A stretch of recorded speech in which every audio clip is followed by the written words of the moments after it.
Chapter 6, Self-Redemption of Chinese Civilization. Through the discussions in the previous sections, it is clear that only by rebuilding the United Nations can we promote and safeguard the progress and development of global civilization.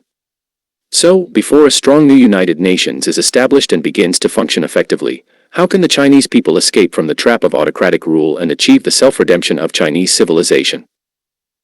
Firstly, what should Chinese pro-democracy activists overseas do specifically? 1. Recognize the importance of unity. Overseas pro-democracy activists must realize the importance of unity and reorganize themselves to form a provisional government in exile. They must conduct thorough investigations into CCP agents abroad, especially within pro-democracy organizations, and severely punish them. It is also crucial to identify and expel opportunists. 2. Establish an exiled National Guard. Proactively build an exiled national defense force, such as the V Special Forces, around 100,000 soldiers, and V Special Police, around 20,000 members, dedicated to eliminating evil forces. Alternatively, they could form an STS organization, Save Their Souls. For a detailed plan, refer Tomy book, Overseas, v. Army and Police, Strategies. 3. Use all available means to publicize and promote, seize every opportunity to inform politicians and the public in democratic countries. 1. The only effective way to support Chinese democracy and defend human civilization is to fully support the Chinese overseas government in exile and its revolutionary policies, particularly by endorsing and assisting overseas pro-democracy activists in forming the V Special Forces and Police. 2. Military threats or economic sanctions against autocratic regimes by democratic countries are extremely ineffective and even foolish, as they do not promote democracy or help the people oppressed and harmed by authoritarian regimes like the CCP. Instead, they only increase the suffering of the people or make them more helpless and ignorant. Please refer to the current situation in North Korea. 3. The overseas government in exile will become the backbone of efforts to maintain democratic systems in host countries and combat CCP infiltration, sabotage, and espionage activities because their goals align, and we are more familiar with dealing with traitors within the Chinese community. 4. Only by starting to rebuild the United Nations can we defend and promote democracy and rule of law globally, thus maintaining the order necessary for the progress of human civilization.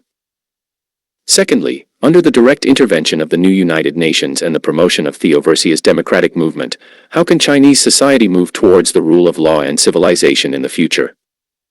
My initial plan. 1. Ban the Communist Party permanently. After the Communist Party is abolished, political power should be alternated between multiple political parties. The qualifications for participating parties are: 1. The official membership of a party must be between 1 million and 50 million people, or 0.1% to 5% of the total voting population, and each of participating parties must have branches in every province and city.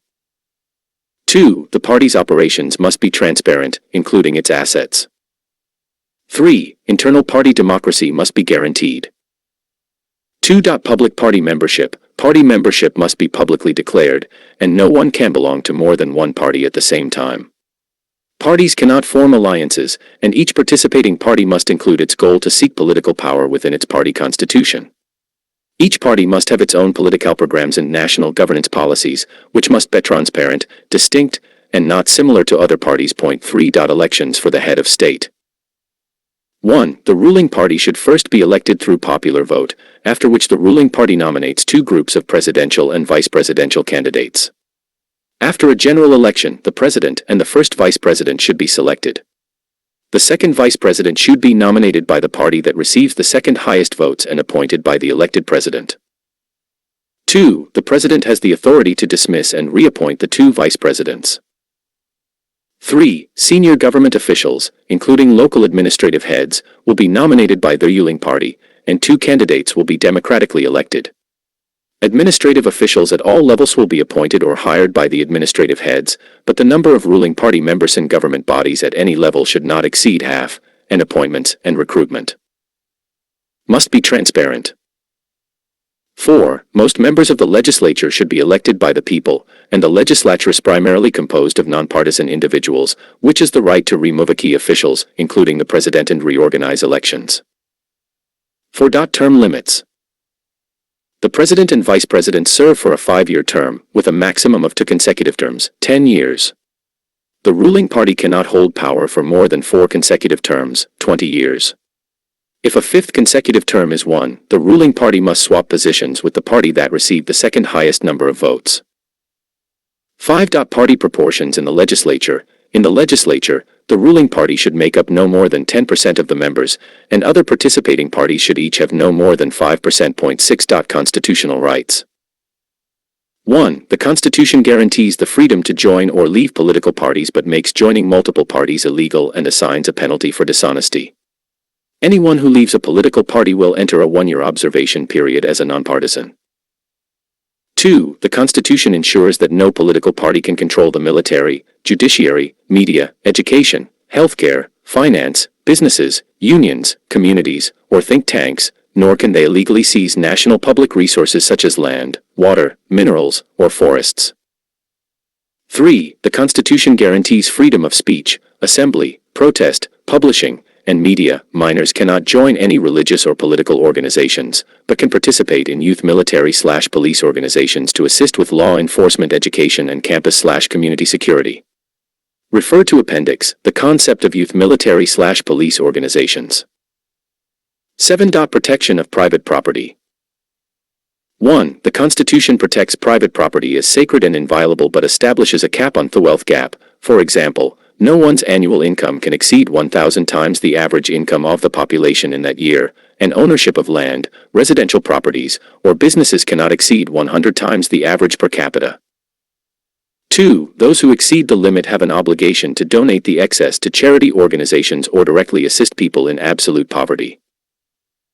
3. This policy ensures the harmonious nature of a civilized society and emphasizes that wealthy individuals have the responsibility and duty to help reduce poverty.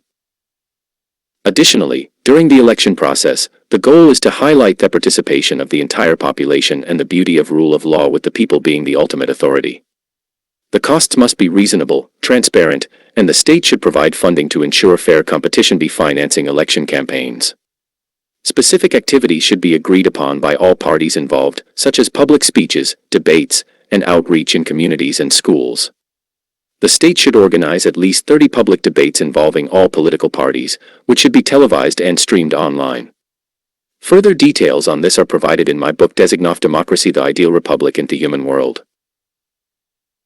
At the same time, I call on and hope that other countries still under backward and barbaric rule will also implement democracy and rule of law, with the direct intervention and supervision of the new United Nations, gradually progressing towards a rule of law society and even a moral society. By continually expanding and solidifying the civilization movement, and taking full advantage of the strength of a powerful new United Nations to combat, dismantle, and even dismember the dictatorial and warlike regimes, we can fundamentally prevent the harm of barbarism. World would protect the achievements of human civilization, ensuring a bright future for humanity.